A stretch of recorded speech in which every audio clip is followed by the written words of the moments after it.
lost tonight under the stars up in the sky.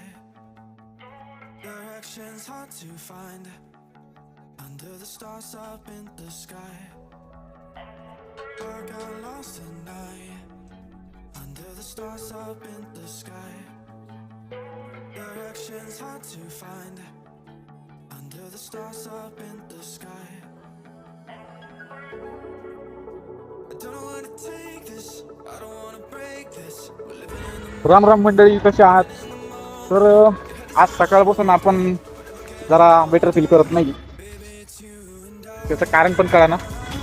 एक तर viral असू शकतं किंवा काहीतरी खाण्यात काही वेगळं आलेलं असेल, त्याच्यामुळे पण झालं असेल. त्याच्यात आज मित्रांनो आपल्या ऑफिसला सुट्टी पडलेली. म्हणजे जावं तर भरपूर वाटत होतं, पण उठल्यानंतरून जरा जास्त डोकं वगैरे पेन करायला लागलं. डोकं वगैरे पेन करत असताना मग काही तिथे काम पण होणार नाही आणि आराम पण होणार नाही. त्यामुळे मग जरा सुट्टी घ्यावं लागली. मी दिवसभर झोपल्यामुळे ना खूप थकवा जाणवतोय.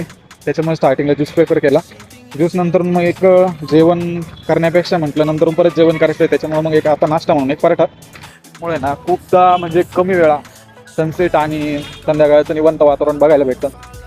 नाही तर ऑफिसला गेल्यावरती दिवसभर तिथं बसणं, काम करणं, त्याच्या व्यतिरिक्त दुसरा काही पर्यायच नसतो. त्याच्यामुळे संध्याकाळी बघायलाच भेटत नाही. आज निवांत होतं, तर म्हटलं थोडं बाहेर चक्कर मारू. मग ग्राउंडवरती आलो आणि म्हटलं इथं व्हिडिओ पण शूट होईल. आणि जरी लोक आहे तर सोशल मीडियावरती खूपदा रील्स बघितले मी, त्याच्यावरती सोशल एन्झायटी कशी काढतात ते ट्राय करण्याचा प्रयत्न करतोय मी. आणि आता सध्या आपल्याला ग्रूमिंगची खूप गरज आहे. पूर्ण दाढी वगैरे वाढलेली. आपण एक ट्राय केलं होतं की आता एवढं पब्लिकमध्ये फोनवरती बोलत राहणं म्हणजे एवढं काही नवल वाटत नाही. आपल्याला वाटतं की पब्लिक ॲक्सेप्ट करेल का नाही, किंवा आपल्याकडे बघतील, बोलतील, असल्या गोष्टी होतात. तर तसलं काही नसतं.